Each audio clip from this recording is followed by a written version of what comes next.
जिरानिया में रात के अंधेरे में सीपीआईएम के एक नेता के घर पर बुलडोजर के साथ हमला किया गया, जिसके बाद पूरे इलाके में भारी सनसनी फैल गई।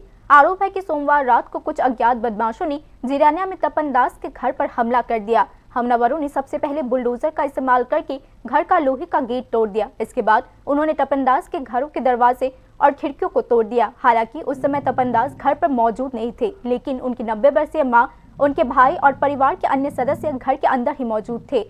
हमले से डरकर परिवार के सदस्यों ने मदद के लिए गुहार लगाना शुरू कर दिया। जब पड़ोसी उनके मदद के लिए पहुंचे तो बदमाश मौके से फरार हो गए। जिरानिया थाने की पुलिस ने इस घटना की जांच शुरू कर दी है और हमले में इस्तेमाल किए गए बुलडोजर को जब्त कर लिया गया है। पीड़ित परिवार ने इस बारे में कोई भी पक्का बयान देने से परहेज किया है कि ये घटना राजनीतिक रूप से प्रेरित था या फिर किसी निजी विवाद का नतीजा था।